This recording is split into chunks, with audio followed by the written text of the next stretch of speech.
This is FBG Jen. And FBG Kristen. And I'm FBG Margot, host and producer. You're listening to the podcast that will help you keep a lid on the junk in the trunk and inspire you to live a happy and confident life. Each episode, we chat with motivational experts and celebs and share our own candid adventures in being healthy. If you're looking for a podcast that's equal parts hilarious and enlightening, well then welcome to the Fit Bottomed Girls podcast.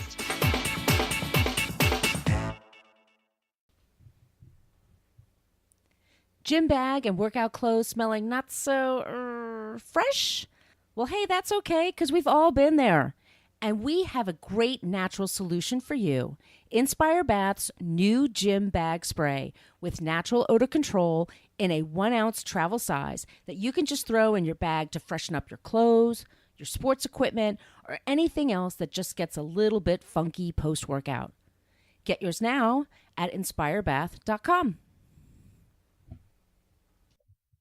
Welcome back to the Fit Bottomed Girls podcast. This is FBG Margot, and on the line today we have FBG Jen.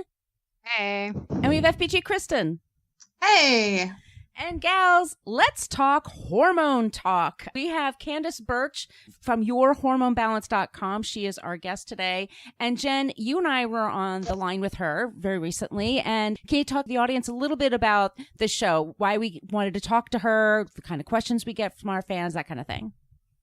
Yeah, so I feel like from, both our listeners and readers of FBG and just kind of some of the conversations I have with my, girlfriends and just women I talk to, like hormones are a big deal. And I don't think that maybe when we're younger, we pay as much attention to them, or maybe there's not as much education about them. But like now that getting older and some of my friends are getting older, it seems like it's more of a topic of conversation. And so it's something that we just kind of wanted to dive into. And we really cover a whole lot of variety of topics, from like workouts to weight gain and weight loss, and just energy and mood and periods and cramps and all kinds of stuff. And it's so funny, Margot, after we had this conversation with her, I was kind of thinking back to some of my early memories of menstruation. Yay. And I think I was only like 7 or 8. But I remember being at this family function with family that I wasn't normally around very often. And there was I had like a third cousin or something who was at the time, I don't know, maybe 14 or 15. And she was just having excruciating cramps from her period. And I didn't really like fully understand what was happening, but she was like, on the couch, kind of like writhing around in pain. Like, it's very memorable. And that's one of my earliest memories, kind of like talking to my mom about a period. And is that what happens all of the time? And she's like, well, for some women. And I thought Candace really kind of shares a unique perspective and kind of sheds some light on how, that actually isn't like it's super common, but that's actually not super normal or a great sign that your hormones are doing what they should be. Oh, I know, right? Yeah. Let's talk about how I was period then after that. Yeah, I'm like excited / scared to listen to this now, because I was that young woman who, every, between 3 and 8 weeks, whenever it decided to show up, because of course it was never regular and then would last for however long it decided to, I was like incapacitated. That was my teenage life. So yeah, that'll be an interesting one to listen to. But when we could go back in time, right? Yeah. Oh my gosh. No, thank you. I'm so leveled. Well, we were also sold on this idea of like women are supposed to suffer in some way. Like that's just how we're built. So that, you're, for some women, you're supposed to get hard periods and crampy, real hard cramps and crampy periods and crampy moods, and your moods are going to be all over the place. That's just part of being female. And she's saying today, Candace is saying, no, that's about hormones, and you can get them checked out. And you can do so, by the way, also through food, you can heal yourself, through exercise, you can heal yourself. But I just found it fascinating. But it was normalized so much for periods to be awful, right? And it doesn't have to be. And that's like the really nice thing about it. And don't talk about it. Don't really complain about it. Don't let Right. it stop you. Pretend you're not having it at all. Yeah. Like the girls in the commercials with the white pants, just like running and carefree. Like, no, Yeah. that whole thing. I know. I was like, that's not me at all when I get my period. Why is she in such a great mood? I don't know. That's so true. So it's a Yeah. really good episode, and we get into that, and we get into a whole lot of other stuff. And Candace knows her stuff. She goes into science. I feel like there's some science geeking out, which I'm prone to do. And please pay attention to the notes of the episode, because she gives a special discount for FBG listeners. I believe it's $100 off for testing if you're interested. So please listen to the episode and check out the show notes. That will be there. And guys, I want to tell you about something. We were asking for some more 5-star reviews, and we got them. Woo! Yay! So this comes from GoPack1977. She says, I absolutely love the FBGs. They have a great approach to health and wellness, and I've enjoyed the variety of guests they've had on throughout their 100 episodes. I look forward to their episodes when released and love their website as well. So thank you so much, GoPack1977. And you guys isn't that great? It is. We love her too. We love you back. Thank you. And be sure to subscribe to the podcast wherever you happen to get your podcast. But if it is an Apple, if you can leave a review for us, especially a 5-star one, we'll read it on the air. And you can find us on social media at Fit Bottom Girls. And I say, let's just go right into this episode with Candace Burch, Your Hormone Balance. This episode is inspired by Inspire Bath. Remember to keep your workout fresh and smelling great with Inspire Bath's new gym spray with natural odor control in a 1-ounce travel size that easily goes anywhere. You can even buy a larger refill bottle for less waste. Just get yours now at inspirebath.com. Candace Burch is a hormone health educator and founder of Your Hormone Balance, a home testing and consulting practice that helps people of all ages detect and correct hormone imbalances that negatively impact health and longevity. She received her master's in health education in 1979 and subsequently worked in medical publishing in the UK and as director of education for ZRT hormone testing labs for over a decade. Candace is the co-founder of Women in Balance, an educational nonprofit. Her mission as a wellness advocate is to educate, inspire, and guide women towards safe, natural approaches to hormone balance and breast cancer prevention. Welcome to the show, Candace. Thanks for having me, Margot. Well, and Jen. Thank you so much for being on the show today. Yes, today it is FBG Margot, and I am with my friend FBG Jen. And I'm going to ask you the first question. Let's talk hormone talk. It's a hot topic these days in the health and wellness world. So can you give our audience the reasons why they should pay better attention to their hormones and how that can affect their health and well-being? Yes. Okay. That's a good and big question. I think the answer is just that a lot of people don't realize that many of the symptoms they've been dealing with forever, or maybe I should say so many people become habituated to symptoms that they don't even realize they're symptoms of an imbalance. They're walking around with a hidden hormonal imbalance, compromising their health and their energy and their libido, and maybe they're having horrible periods. And that's just the way it's always been. As I said, I remember when I was in college and there were so many gals in the dorms that would be incapacitated during their period, wrapped up in a fetal ball on their bed in such pain. And it was sort of like, poor Nancy, she's got such terrible periods. And we just all went gaily off to the fraternity parties and didn't think about the fact that it's not normal to be feeling that way. So I think the answer is that there are many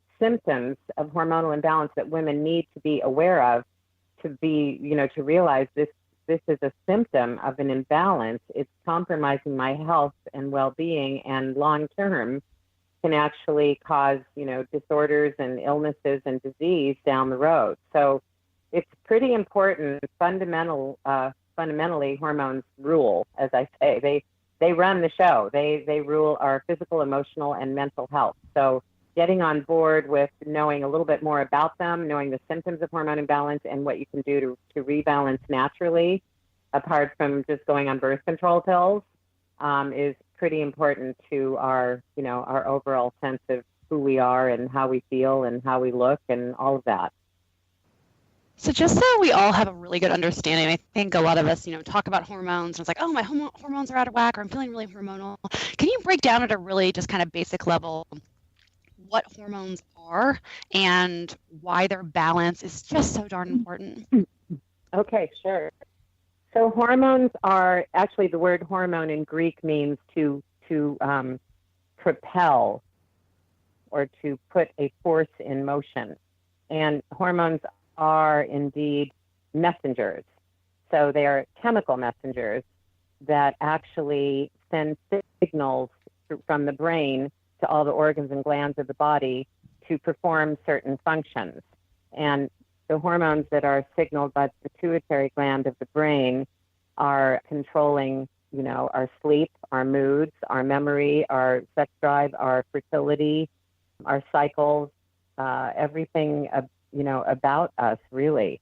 The hormones have the responsibility of regulating all kinds of different processes in the body. They protect, a lot of times people say, well, I don't, if people don't have symptoms of hormone imbalance, they think there's nothing, I don't need to do anything, but hormones are protective. For instance, there are more testosterone receptors in the heart muscle than in any other muscle in the body. Testosterone increases strength and stamina. Those receptors in that heart muscle are actually sending signals to the brain saying, we need more testosterone to strengthen the heart. If you're working out, you need more DHEA and testosterone. If you want to have a normal cycle, the brain is signaling the production of ovarian hormones like estrogen and progesterone, the master female hormones, to regulate your cycle, to grow that egg in the ovary, to thicken that lining of the endometrium that we shed as a period if there is no fertilized egg. So cortisol, adrenal hormones produce, the adrenals that produce cortisol regulate our sleep-wake cycle, our immunities against disease, and the blood sugar insulin relationship that determines how well we burn calories and how efficiently we metabolize the foods we eat, and or how efficiently we store them as fat in all the wrong places. So all of these hormones, estrogen, progesterone, testosterone, DHEA, and the adrenal hormones, cortisol, are absolutely fundamental to every system in the body and, become depleted over time. Of course, women in menopause stop ovulating, so they don't have the right component of hormones. And younger women also have ovulation problems. Women who've been on birth control for many years, women who are under prolonged stress. So younger women and older women can share the same sorts of hormonal imbalances and the same sorts of symptoms. It's not just a menopause issue. Hormones are often linked to, oh, I'm not old enough to have, worry about my hormones. Well, if you're old enough to have terrible periods and horrible PMS and, the kind where, as I often say, pass me the shotgun, I'm about to kill my boyfriend sort of PMS, or bloating, weight gain, sleep issues, mood swings, all those sorts of things, then look to, your hormones. Think about, do I possibly have a hormonal imbalance? Is that what's going on with me? I talk to so many women that have had chronic issues forever, and the solution is always or often, let's just put you on the birth control for your irregular periods or for your heavy periods or for your endometriosis or whatever it may be. And that is not the best solution. Not according to those of us who work in the field of functional medicine and are looking for the cause of these things. So hopefully I answered that question as that gave you a good answer, but there's so much to say about the hormone issue, so keep asking. Yeah. Well, yeah, no, that works. Yeah, that totally works. So let's go back to you mentioned this just a minute ago, but is there a correlation between hormone levels and your mood, and can you improve your mood managing your hormone levels? Oh, yeah. Yes, absolutely. I mean, if you think about, let's just take PMS, premenstrual syndrome, that certainly is, the bad mood epidemic that so many gals suffer around their cycles, and often not just around their cycles, but pretty much throughout the month if they have an imbalance of low progesterone and high estrogen, or what we call estrogen dominance, where you can have estrogen that's within range, but it is in excess relative to progesterone. So just to take that example, estrogen is the hormone that we make in the first part of our cycle, the follicular stage. It is a growth hormone. It made us female. It grew our reproductive organs, our uterus, our ovaries, our breasts. It's the curves, that nice curvy body that women have. It's all estrogen. Estrogen grows the egg and the ovary every cycle, and it's thickening that blood-rich lining that we shed as a period. But it's a growth hormone, so it drives. If it's not balanced by its balancing partner, progesterone, it drives all kinds of growth that we don't want. It drives fibroids or cysts or endometriosis. It also has a lot to do with our moods. We become we can have terrible mood swings and terrible PMS because there isn't enough progesterone around to balance estrogen. And estrogen is excitatory, progesterone is calming. So without enough progesterone on board, we can feel very agitated and moody and just, sort of up and down roller coaster kinds of moods that we can't really control. So that's one good example when estrogen is out of whack and progesterone is low. And there's a lot of reasons why progesterone can be low. Basically, progesterone is made upon ovulation. So if women are not ovulating for a variety of reasons, then progesterone can be low. And the knock-on effect of that is that the adrenal glands that regulate our blood sugar levels need progesterone to make cortisol, the hormone that does regulate our blood sugar insulin levels. So if there isn't enough progesterone on board, then the adrenals go wanting and blood sugar can become erratic. If blood sugar levels are erratic and, let's say, drop and spike and drop and go through all kinds of ups and downs, we can see that in a test result, by the way. We can see what those levels look like. Our moods go right along with those ups and downs of cortisol levels and blood sugar drops. So if we can improve our mood by balancing our hormones, not only by becoming aware of what are the things that disrupt ovulation, so that we can take action to stop that disruption, and also by, just following certain fundamental rules about what is good stress management, what is, how do I keep my blood sugar stable through diet, what are the different herbs and supplements that I can use. There are many ways to go. So we always say that fit bottoms come in all shapes and sizes, and I think that's true. But can you talk a little bit about how hormones then might affect, body composition, muscle development, fat storage, and weight loss? When I actually have a package called the Weight Balance Package that we test all the hormones that I mentioned before, the estrogen, progesterone, testosterone, DHEA, and the cortisol. And vitamin D as well, because vitamin D is actually a hormone that is made by the action of sun upon the skin. And we kind of need to be out there in the sunshine 20 minutes a day, stripped down, no sunscreen, et cetera, to get enough vitamin D. That's pretty hard for most people since we work indoors and we work out indoors. And I'm going on about this because vitamin D deficiency has been shown to be especially prevalent in people who have central obesity, in particular, people who have high body fat levels, particularly around the waist and stomach area. And this can get into visceral fat, deeper fat that surrounds the vital organs, which is really hazardous to our health. So just vitamin D deficiency can affect weight. Cortisol levels, if they're high because we're under a period of prolonged or heightened stress because we don't know how to turn off or slow down, or because we're drinking coffee all day, or because our adrenals are shot from too much high intensity exercise or yo-yo dieting, et cetera. If cortisol is high, we start to pack on fat in the belly.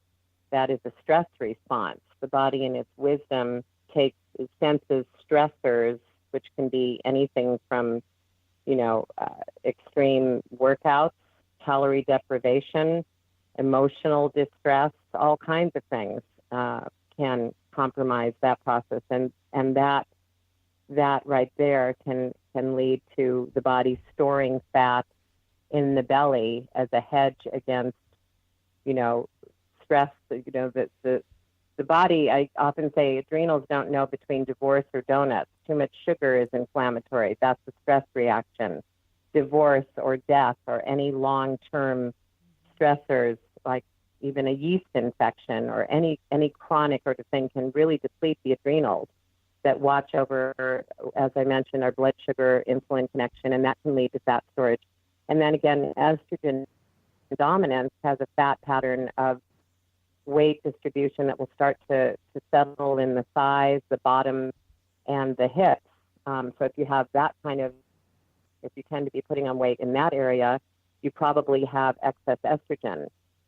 And that is a real saboteur of one's ability to lose weight. I hear so many people saying, I'm doing everything right. I'm working out. I'm eating right. I'm eating clean. I'm trying so hard to cut out sugar from my diet, and I keep gaining weight in my hips and my bottom, and I can't do anything about it. And often that's because there's a hidden estrogen progesterone imbalance. So yeah, and then last but not least, testosterone and DHEA are called anabolic hormones. They're also in women mostly made by the ovaries and the adrenals. Men have much more testosterone than we do, but men and women share all the same hormones. And we know with testosterone in particular, you think of sex drive, but you also have to think of structure, your physical structure. How strong are your bones? How much lean muscle do you have? That's all down to testosterone and DHEA, which build and maintain bone density. They build and maintain lean muscle. And connection there with weight gain is that if we don't have a good amount of lean muscle, then we're not burning calories efficiently. And if we're losing lean muscle, then we're putting on body fat. Fat loves to replace a lack of lean muscle.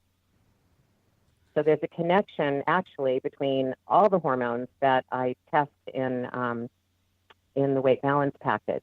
And what we try to do, my daughter and I, Jess Sukan, she's got Body Bliss by Jess online.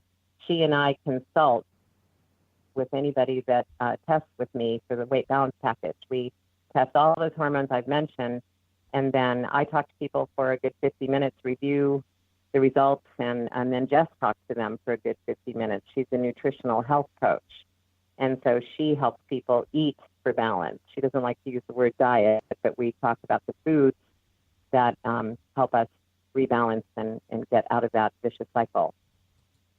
We don't like to talk about diets either, but I really am interested in food and nutrition. And is it possible to manage your hormones with what you eat? Can you talk a little bit about that? I know that's your daughter's thing, but could you talk about it a bit, please? If you have a real, I think if you have a really serious imbalance, if your levels are way low and, you've got sort of high levels of some hormones and very low levels of other hormones, it can take some herbs and supplements to get back on track also. For instance, like I said, D deficiency has been linked to a triple-fold increase in body fat, increased body fat and central abdominal obesity. So using D3 supplementation, 2,000 to 5,000 IUs a day is important, as is getting vitamin D from the foods you eat. Things like fatty fish and milk products, or those not unmilk products if you're not drinking milk that have D fortification, or mushrooms are really high in D. And I have a whole section on what are the foods you can eat that will provide vitamin D. But if you're really low in vitamin D, like below 30 nanograms per milliliter, which I often see on test results, and the optimal range is 50 to 80, and I'm seeing people down at 4 or 17, really low, then food alone isn't going to do it. But it's certainly wise to include fatty fish and omega-3s and all of those things that can up the D levels. But one might need to, supplement and replenish with a supplement. Likewise with, let's say you have estrogen problems, estrogen imbalances, often foods like soybeans, edamame, flaxseed, seeds and nuts in general contain plant estrogens that can be very helpful in replacing or actually blocking more powerful estrogens from getting into the cells of the body. And when I say that, I'm talking about xenoestrogens, xeno meaning foreign or man-made. We get a lot of estrogens from the environment. So when we talk about food and trying to rebalance estrogen and progesterone levels, let's say, it becomes really important to make sure that all protein sources are, if possible, organic. And the key word there is going to be hormone-free and antibiotic-free. So a lot of people know about this and they're onto this, but a lot of people don't know about xenos or as they're often called, endocrine disruptors. These are the chemicals in foods, in plastics, in all kinds of fabrics, the fire protectant, flame retardants in our furniture, the phthalates, plastic softeners in our shower curtains, drinking water out of plastic water bottles, and eating foods that have been shot up with synthetic hormones. And we know that happens all the time, every single day in the mass food, cattle and dairy industry. That industry is shooting up their cattle with hormones all day long to make them grow fat faster. And who does that make grow fat faster but us when we eat those foods? So when you talk about good nutrition, when people say, oh, I eat clean, it better be clean in terms of we have no hormones in this milk or this yogurt or this cheese or this meat, pork, or chicken. And that means you got to look for a label that says these animals were raised without hormones. It's not good enough if the label says no added hormones, because that could mean they weren't shot up with hormones, but still in their feed, or we can't be sure. So it's just safer to go with those labels that say these animals were raised without. And so look for that label on your pork or chicken, or open the egg carton when you buy eggs. I was just at the store the other day, actually, and I was saying to my husband, look at this. There are like 10 different egg cartons here, and only 2 of them clearly stated these hens, they all say they're free range, but they don't say they're hormone free, or that they haven't been injected with hormones, or that their feed doesn't have hormones in it. There were only 2 types of eggs that I found that were actually hormone and antibiotic free, and they stated that. On the milk, it should say our cows are happy cows. They don't get RBST. That's the big bad synthetic hormone that is often put into dairy products.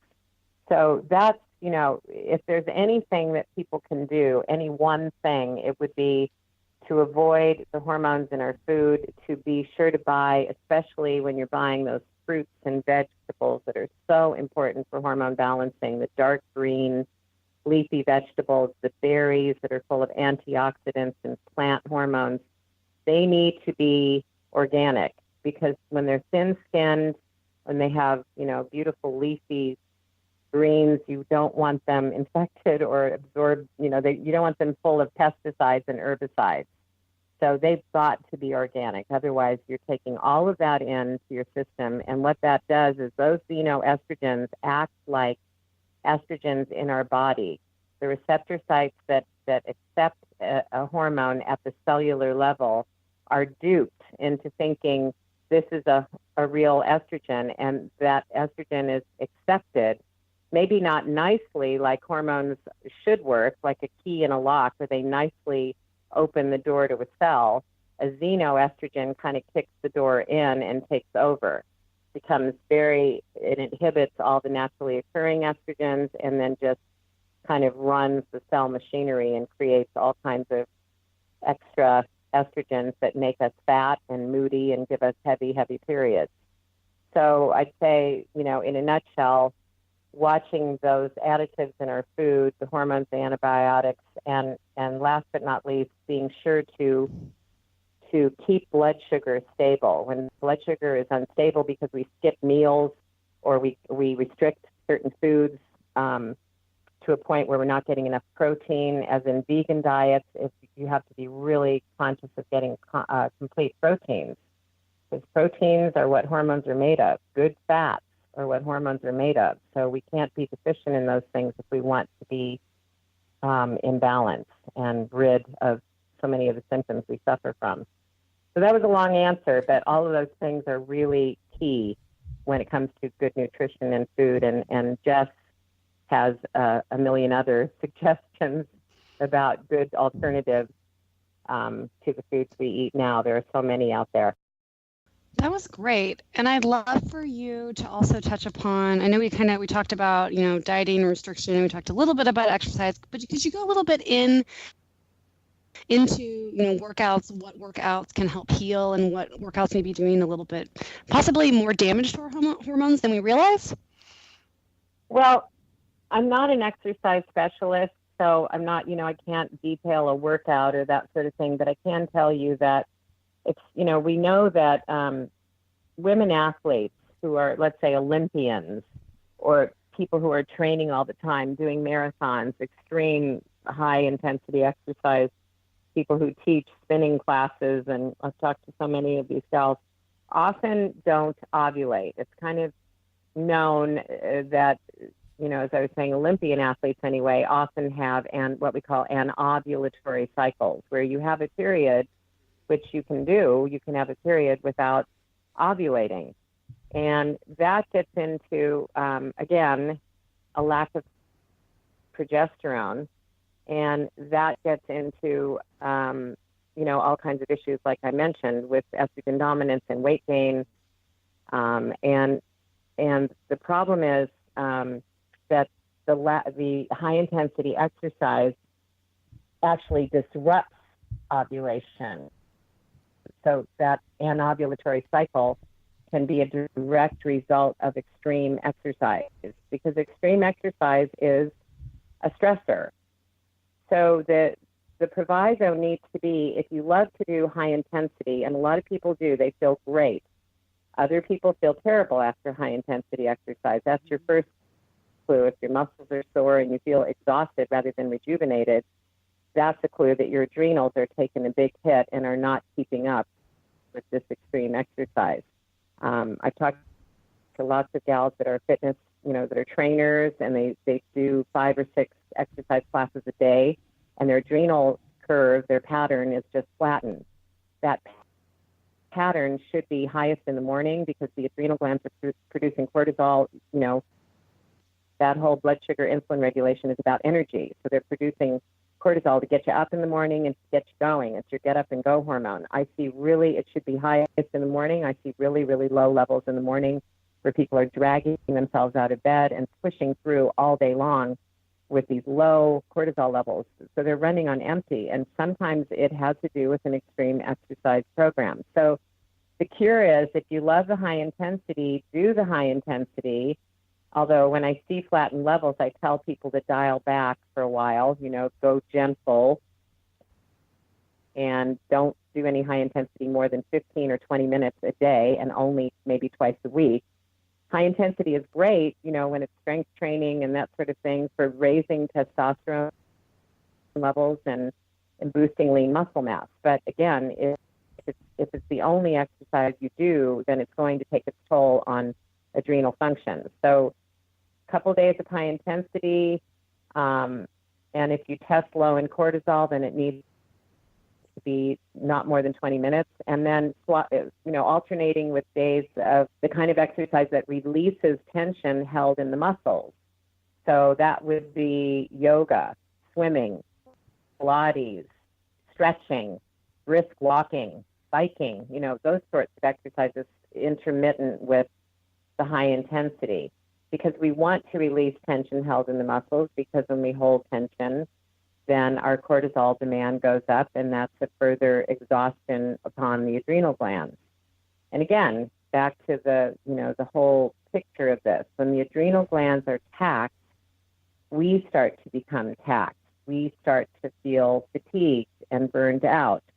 We may get sick more often and not bounce back. We may feel tired all the time, or tired and wired, like You're tired in the morning, and then you're wired at night, and you can't go to sleep.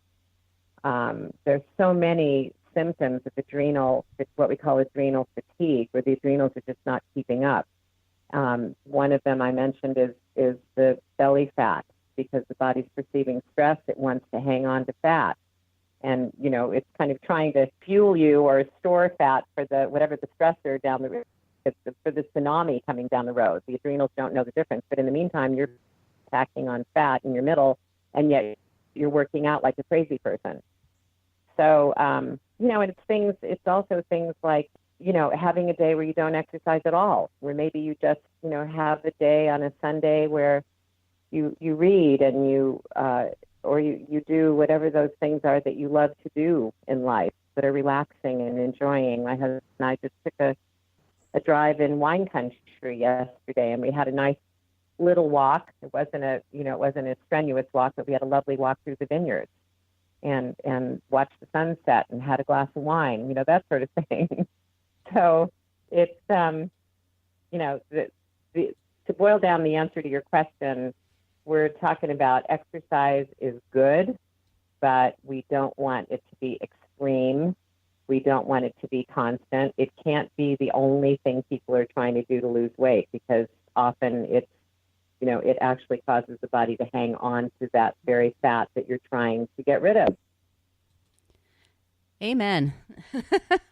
Thank you so much for that answer. I really appreciate it, because it's also what you eat and the kind of foods that you eat. I mean, that's actually most of it. So thank you for that. Can you talk a little bit? Yep. So according to your bio, so your hormone journey actually began with a skiing injury. Can you talk a little bit about that? Yeah, well, I went to college in Colorado, Boulder, and we used to go skiing a lot. But my first time skiing, I ruined my knees, because we all drove up to Aspen, and I had a friend. One of the gang was a gal who grew up in Mammoth, California, and she was like a super skier. And so we were all trying to follow her down the big run, Spar Gulch, which back in the 70s was very narrow and very treacherous, and I didn't even know how to turn. So it was pretty pathetic. I fell down that mountain, and about 10 different times my skis came off, and I wrenched my knees, and here I was in my early 20s. So I got into this terrible, vicious cycle of having my knees started swelling up all the time.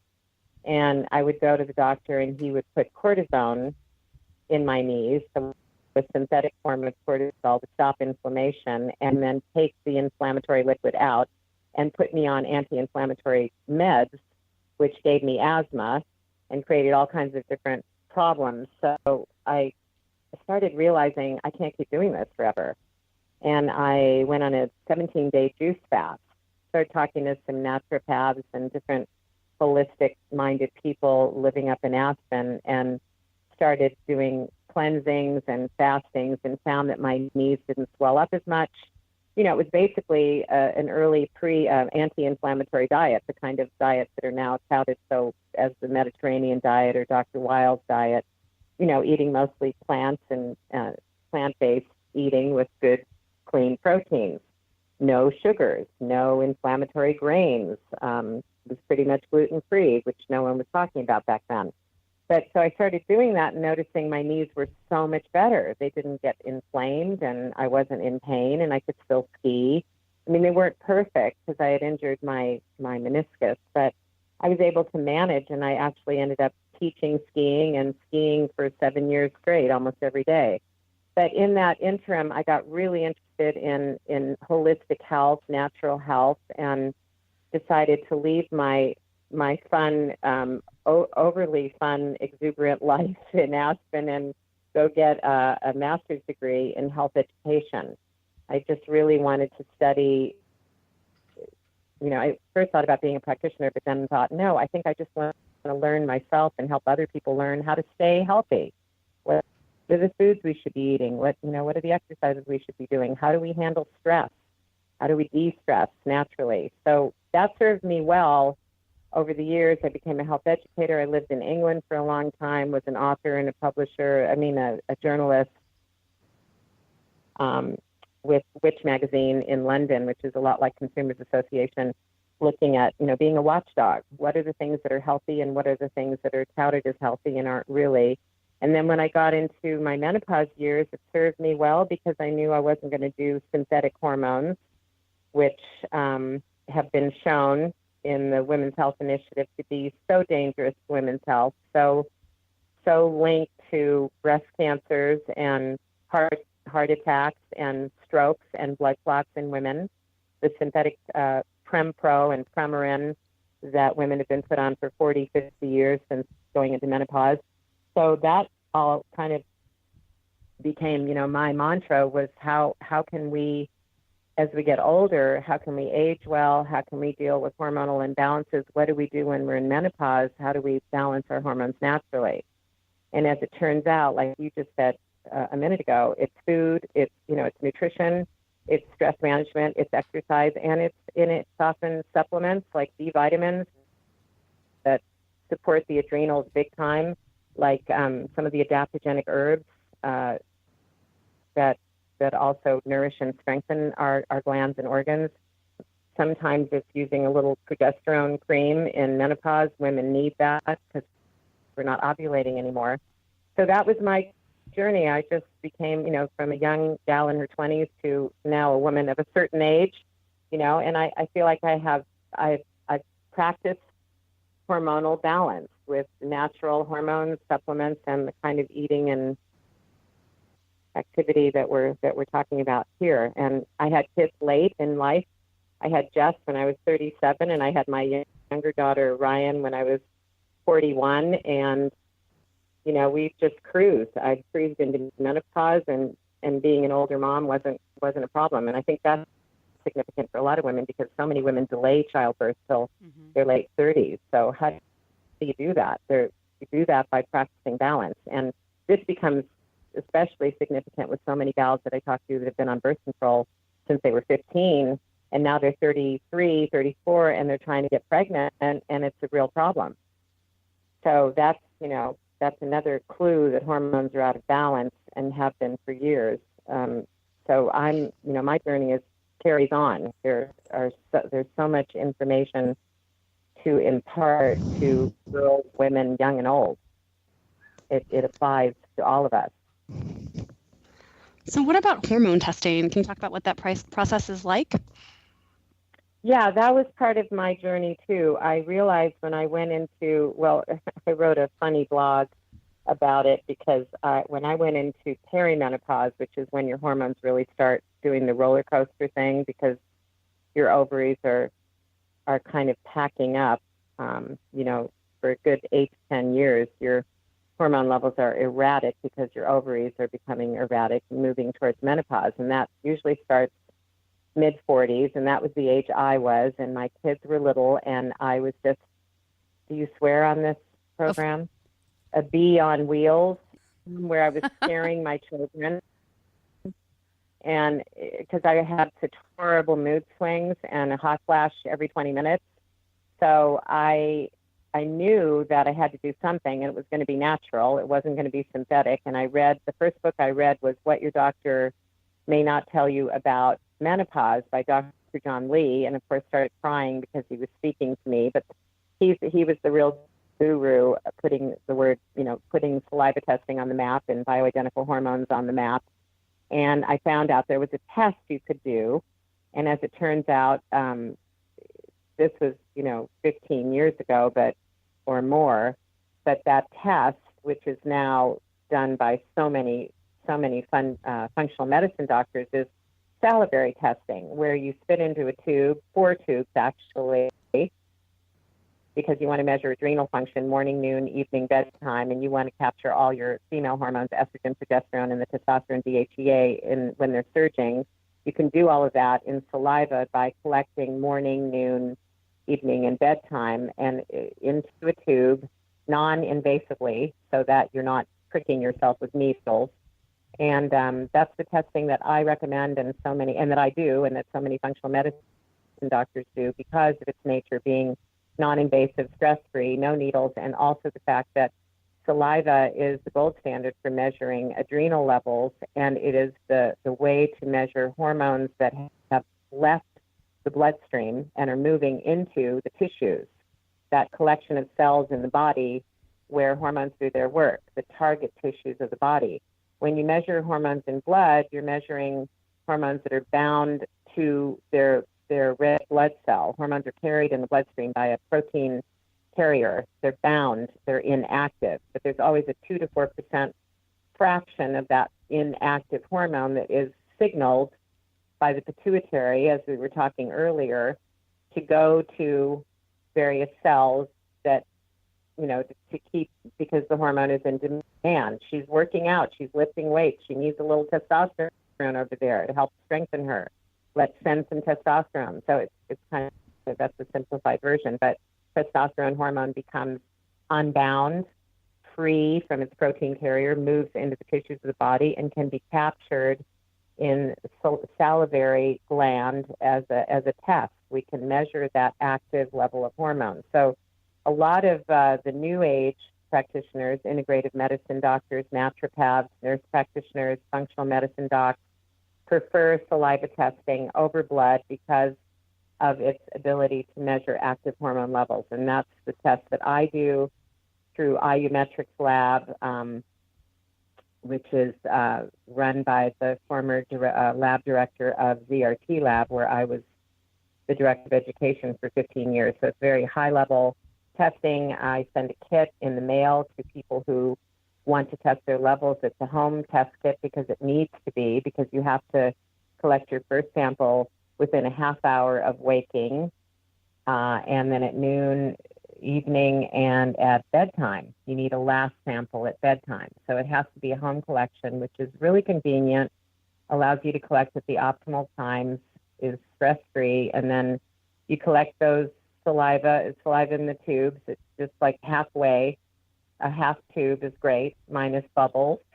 And then you put the tubes back in the little kit that it comes in, and there's a mailer. Mail it into the lab, and within about 7 days, I get the results and let you know that your results are in.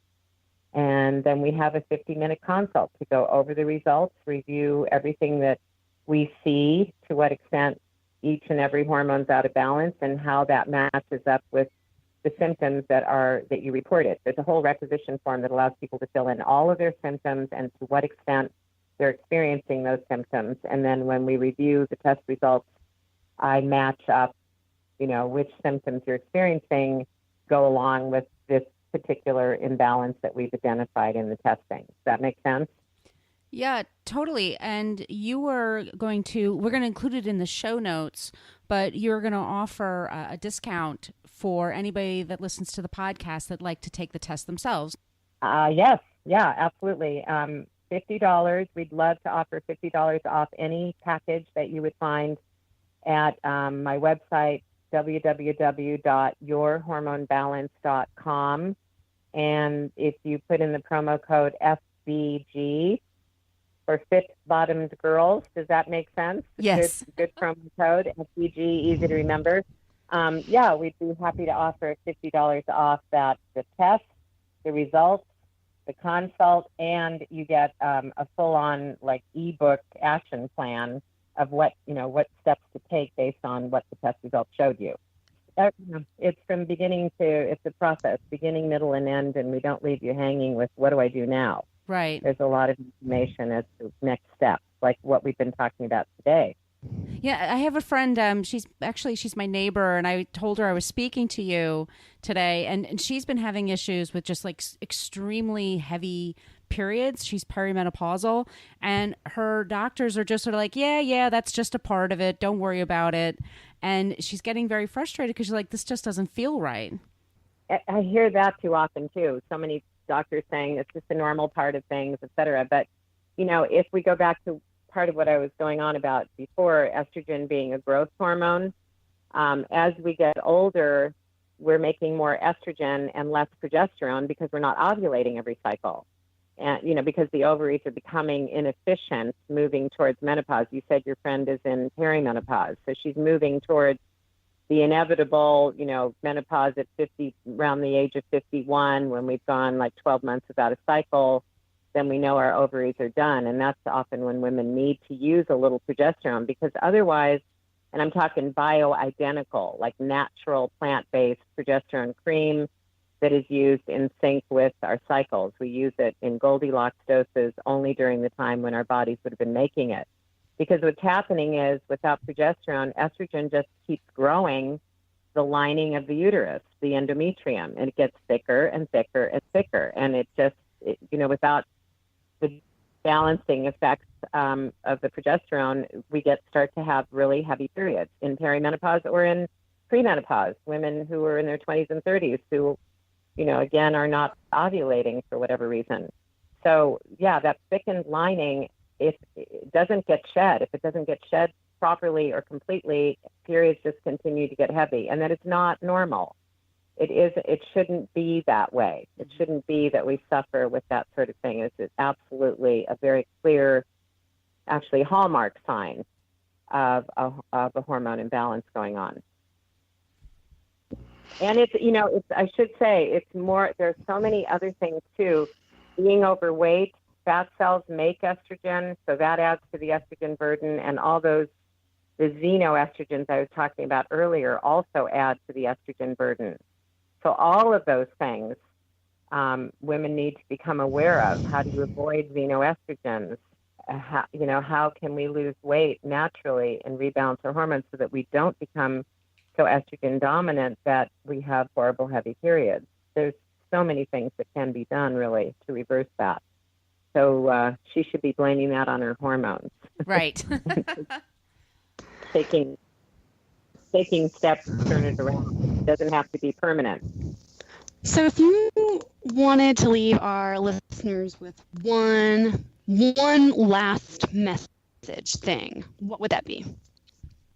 Know the symptoms of hormonal imbalance. Know that if you have, as we were just talking, heavy periods, painful periods, if you've got terrible PMS, or you want to break up with your boyfriend or divorce your husband, or can't bear to be around the people you love most in all the world, if you can't sleep at night and you can't drag yourself out of bed in the morning, if you're irritable all the time, if you're gaining weight in your belly, even though you're eating clean and working out all the time, know that these are symptoms of an imbalance, that you're probably walking around with a hidden hormonal imbalance that isn't you, that's not you. That don't become your symptoms. Learn what the symptoms of hormonal imbalance are, and then take action. That's what I would leave people with. There's so many natural alternatives that we have now to birth control. I mean, if you need birth control because you need it, that's one thing, but I really do recommend low hormonal forms of it, the copper Paragard, which doesn't mess with hormones but is very effective. Taking steps from A to Z to deal with the symptoms and get yourself back on track. It's absolutely possible. And I hope to leave people with hope that, this doesn't have to be your lot in life. This is something that we can definitely deal with. And there are more and more people out there. I'm just one of many people who are learning more about this all the time and educating and teaching and treating and doing everything we can to help people, women's reproductive health, to stop all this misery. So before we let you go, I'd like you, please just tell us where people can find you on the web and on social media first. Yes. So the website has lots of information about the packages that we offer, and also about hormones, et cetera, what hormones do, and about how I approach this. I'm not a health coach. I'm an educator. So my job is to help women understand what hormones do, to help them understand hormone test results and how that relates to how they're feeling.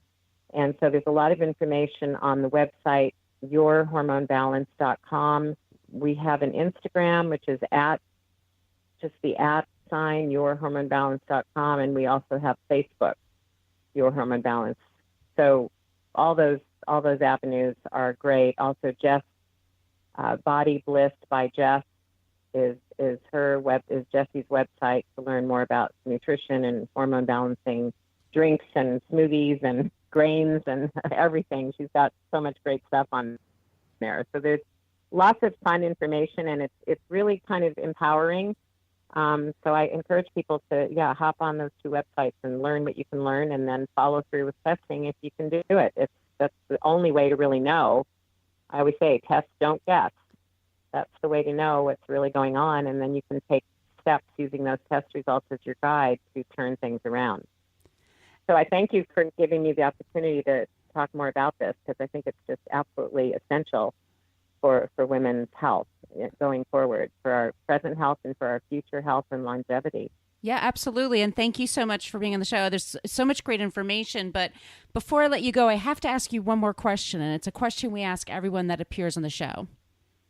Okay. So, Candace, what was the last song you listened to before you did this podcast interview? The last song. I listened to so many songs. I think the one that comes to mind is the one that's still in my head 3 weeks later. I remember because I went to a concert with Joan Baez, who was one of for the younger generation, I don't know if you guys know about her, but she was one of the pivotal folk singers back in the 60s. Sure. She and Bob Dylan, pals, and she has a most gorgeous song called Diamonds and Rust. So I would speak to that one. Oh. I'd tell you that one is one to listen to. It'll sweep you away. That's a wonderful answer. I love that. And the words are beautiful, and it's just fantastic. So I'd recommend that one as an experience, definitely. Well, thank you so much for being on the show. It was incredibly educational. I know Jen and I really appreciate it. Okay, well, I appreciate you having me. As I said before, it's really an important message to get out there, and I love podcasts as edutainment. It's fun. Yes. And it's a great way to spread the word. And so pass it on, ladies. Thanks so much. Love this show? Tell us why in a 5-star review on iTunes, and we'll read it on the air. Also, make sure you are a subscriber. If you want to reach out to say hi or have a question about a recent episode, yay, well, feel free to email us at podcast@fitbottomgirls.com. And if this podcast jives perfectly with your brand, consider sponsoring the show. Get more info by emailing advertising@fitbottomgirls.com. Find all kinds of Fit Bottom goodness online and on social media at Fit Bottom Girls, Fit Bottom Mamas, Fit Bottom Eats, and Fit Bottom Zen. And if books and movies are your thing, check out the other podcast I co-host called Book versus Movie, which you can find anywhere where you search for podcasts. Thanks for listening.